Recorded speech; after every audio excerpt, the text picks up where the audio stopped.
Hello नमस्कार साथियों, एक बार फिर से स्वागत करते हैं आप सभी का हमारे YouTube channel Sunday study point पे। तो आज का हमारा टॉपिक है एंटीजोनेट पेपर वन से क्वेश्चन लेकर आए आपके लिए। दिसंबर 2019 में पूछे गए प्रश्न है। तो वीडियो को अंत तक देखिए, वीडियो पसंद आए वीडियो को लाइक कर दीजिए और चैनल पर नए हैं तो चैनल को सब्सक्राइब कर लीजिएगा। इसके अलावा हमारी पेपर सेकंड हिंदी की वीडियोज अपलोड होती है, यदि वे नहीं देखी है तो आप उन्हें नीचे डिस्क्रिप्शन में आपको लिंक मिल जाएगा, या फिर आप चैनल की प्ले लिस्ट में जाकर वहां से हमारी अन्य वीडियो देख सकते हैं, जहां आपको पेपर वन और पेपर सेकंड की 150 प्लस वीडियोज मिल जाएंगे दोनों ही विषयों पर। तो चलिए आज का हमारा पहला प्रश्न है कि नीचे दो वाक्य दिए गए हैं, एक को कथन ए और चिन्हित किया गया है और दूसरे को कथन निष्कर्ष दिया गया है। देखिए कथन दिया गया हमारा, संचार के बिना किसी भी तरह की सामाजिक गतिविधि संभव नहीं है। निष्कर्ष है, हमारे दैनिक जीवन में संचार का बहुत महत्व है। तो उपरोक्त वाक्यों के संदर्भ में सही विकल्प चुनिए। कथन ए और निष्कर्ष आर दोनों सत्य हैं और आर ए की सही व्याख्या करता है। कथन ए और निष्कर्ष आर दोनों सत्य है, मगर आर ए की सही व्याख्या नहीं करता है। कथन ए सत्य है और निष्कर्ष आर असत्य है। कथन ए असत्य है और निष्कर्ष आर सत्य है।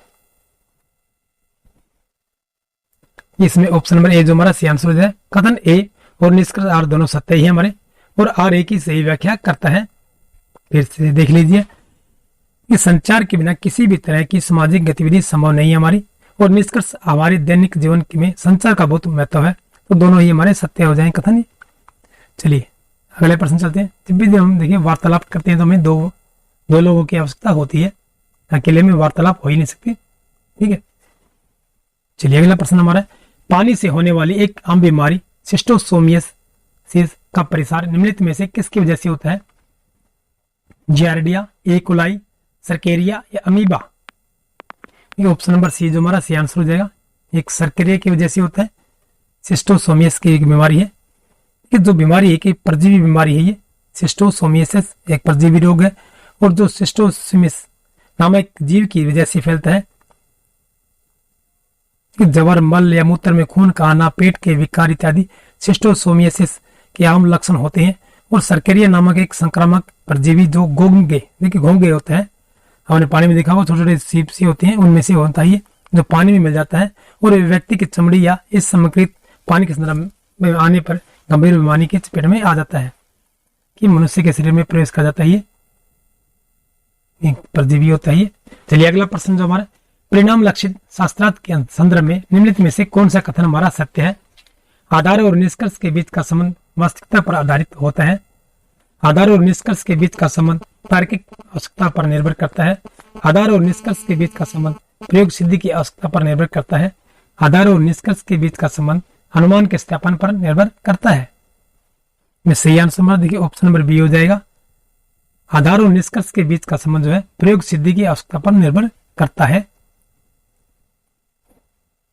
सॉरी दोस्तों, ये ऑप्शन नंबर बी जो हमारा ऊपर ला हो जाएगा।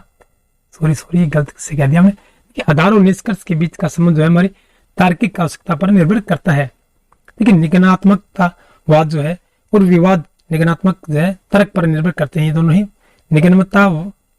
निगमनात्मकवाद और विवाद नकारात्मक, ठीक है, दोनों ही। इसका अर्थ यह है कि निष्कर्ष हमेशा विषय की तार्किक रूप से समझ कर निकाला जा सकता है। हमारे तो निष्कर्ष होता है, हमें किसी विषय दिया गया, हमें उस पर निष्कर्ष निकालना, तो हमें उसको पढ़कर समझ कर तभी निष्कर्ष निकाल सकते हैं हम।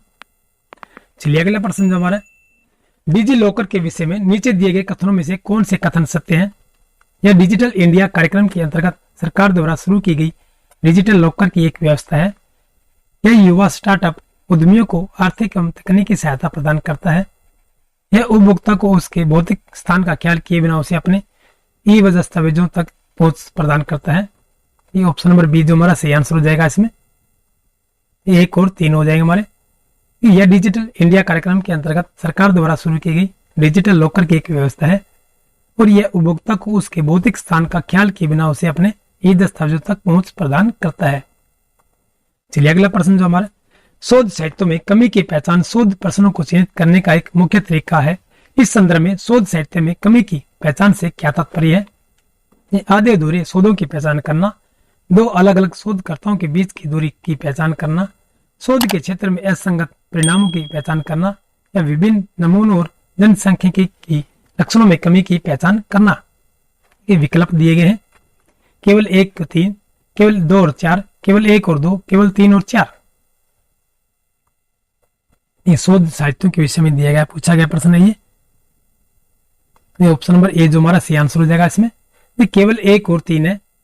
देखिए आधे अधूरे और शोधों की पहचान करना है और शोध के क्षेत्र में असंगत परिणामों की पहचान करना है, तो ऑप्शन नंबर ए जो हमारा सही आंसर हो जाएगा।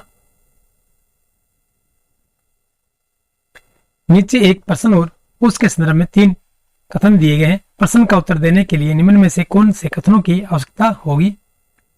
ट्रेन की गति ज्ञात कीजिए।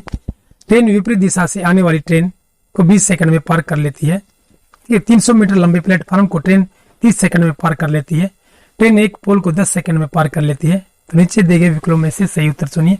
केवल 1 और 2, केवल 1 और 3, केवल 2 और 3, केवल 1, 2, 3।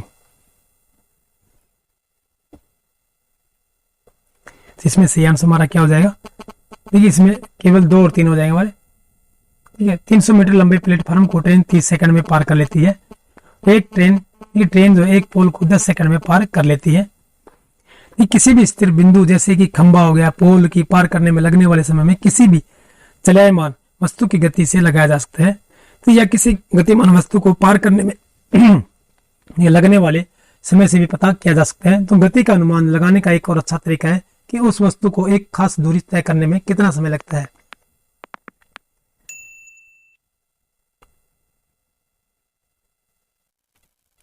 चलिए अगला प्रश्न हमारा चलते हैं। नीचे 2 वाक्य दिए गए हैं। एक को कथन ए चिन्हित किया गया है और दूसरे को निष्कर्ष आर। एक कथन दिया गया है, शोधकर्ता बहुत थोड़े से प्रमाण के आधार पर भी एक निश्चित परिणाम पर पहुंच सकता है। तो निष्कर्ष दिया गया, सार्थक सांख्यिकी परीक्षण की सहायता से शोधकर्ता डाटा से आसानी से तार्किक रूप से सत्य परिणाम निकाल पाते हैं। उपयुक्त वाक्यों के संदर्भ में सही विकल्प चुने। कथन ए आर और निष्कर्ष आर दोनों सत्य है और आर ए की सही व्याख्या करता है। कथन ए और आर निष्कर्ष आर दोनों सत्य है मगर आर ए की सही व्याख्या नहीं करता है। कथन ए सत्य है और निष्कर्ष आर असत्य है। कथन ए असत्य है, निष्कर्ष आर सत्य है। ये ऑप्शन नंबर डी जो हमारा सही आंसर है। कथन ए असत्य है और निष्कर्ष आर सत्य है। ऑप्शन नंबर डी जो हमारा सही आंसर हो जाए। चलिए अगला प्रश्न चलते हैं हम। इस सूची 1 में दिए गए आयोग के नामों के सूची सेकंड में दिए गए अनुशंसाओं के साथ सम्मिलित कीजिए। ये सूची 1 दी गई और सूची सेकंड दी गई है। ये राधा कृष्ण आयोग जो है ये ऑप्शन नंबर से नीचे देगा दी 3, 1, 4, 2 है। 3, 1, 4, 2।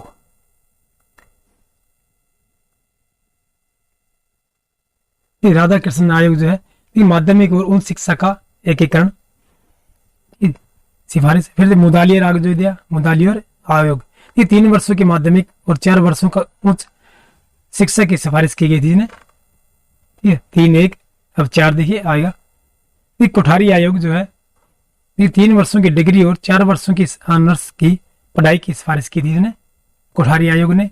फिर है सेम पित्रोता आयोग, इसने बहुविषयक पेशेवरों के लिए पाठ्यक्रमों के पुनर्गठन की सिफारिश की थी। 3, 1, 4, 2। चलिए अगले प्रश्न चलते हैं। निम्न में से कौन विद्यार्थियों को उच्च शिक्षा में बेहतर करने से रोकने का एक कारक है। ठीक है, राजनीतिक अभिसंस्करण, शैक्षिक रणनीतियां, समझने बूझने की क्षमता या शैक्षिक संभावना। निम्न में से कौन विद्यार्थियों को उच्च शिक्षा से बेहतर करने से रोकने के एक कारक है। ऑप्शन नंबर ए जो हमारा सही आंसर हो जाएगा। ठीक है, राजनीतिक अभिसंस्करण है ये।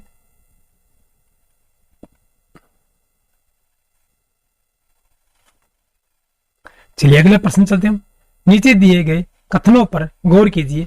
ये सहस्त्राब्दी विकास लक्ष्यों को 2015 तक पूरा कर लेना था। सतत विकास लक्ष्य 2035 तक संयुक्त राष्ट्र को निर्देशित करते रहेंगे। ये सतत विकास लक्ष्य जनवरी 2016 से प्रभावी हुए हैं। विपरीत कथनों में से कौन से कथन हमारे सत्य है। केवल 1 और 2, केवल 1 और 3, केवल 2 और 3, केवल 1, 2 और 3। तो सही आंसर हमारे ऑप्शन नंबर सी हो जाए, केवल 2 और 3 है। एक सतत विकास लक्ष्य जो है 2035 तक संयुक्त राष्ट्र को निर्देशित करते रहेंगे। फिर ये 2 और 3 ना, ये सतत विकास लक्ष्य जनवरी 2016 से प्रभावी हुए हैं। 2 और 3 हमारे बिल्कुल सही आ जाएंगे। ये सहस्त्राब्दी इस सहस्त्राब्दी विकास लक्ष्य को वर्ष 2000 में अपनाया गया था और इन्हें 2015 तक अपनाना अनिवार्य है। तो सतत विकास लक्ष्य वर्ष 2035 तक नहीं बल्कि 2030 तक संयुक्त राष्ट्र के विकास के कार्यक्रम और नीतियों के निर्देशित करते रहेंगे। सतत विकास लक्ष्य 2016 में अपनाया गया था हमारा। चलिए अगले प्रश्न चलते हैं। निम्नलिखित में से कौन सा कथन सौदेश्य प्रति चयन के भाव को पूरी तरह उजागर करने में अक्षम है? एक गुणात्मक शोध में किसी स्थिति या व्यक्ति के चयन में सौदेश्य प्रति चयन की प्रक्रिया की आधारभूत भूमिका नहीं होती है। सौदेश्य प्रति चयन किसी भी शोधकर्ता के नमूना चयन में अग्रणी भूमिका निभाते हैं। सैंपल साइज के बारे में निर्णय लेने के लिए सिद्धांतिक परिपूर्णता की महत्वपूर्ण भूमिका होती है। गुणात्मक शोध में एक सही सैंपल साइज क्या हो, इस प्रश्न पर विवाद बरकरार है। इससे आंसर हमारा क्या हो जाएगा?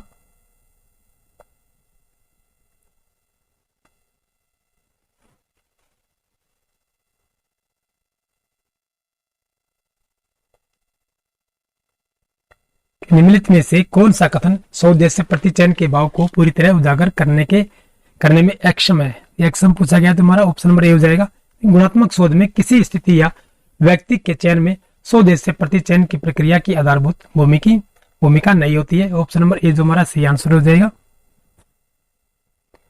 चलिए दोस्तों, आज की वीडियो हम ये समाप्त करते हैं। ये वीडियो पसंद आई तो वीडियो को लाइक कर दीजिए और चैनल पर नए हैं तो चैनल को सब्सक्राइब कर लीजिए, साथ में बेल आइकन को प्रेस कर लीजिएगा। और हमारी अन्य वीडियोस देखने के लिए नीचे डिस्क्रिप्शन में आपको लिंक मिल जाएगा और आप चैनल की प्ले लिस्ट में जाकर भी वहां से हमारी अन्य वीडियोस देख सकते हैं, पेपर 1 और पेपर 2 हिंदी की। इसके अलावा हमारा एक अन्य चैनल है राजू आर्ट एंड क्राफ्ट के नाम से, उसका भी लिंक आपको नीचे डिस्क्रिप्शन में मिल जाएगा। चलिए दोस्तों, फिर मिलते हैं नेक्स्ट वीडियो में, तब तक के लिए जय हिंद।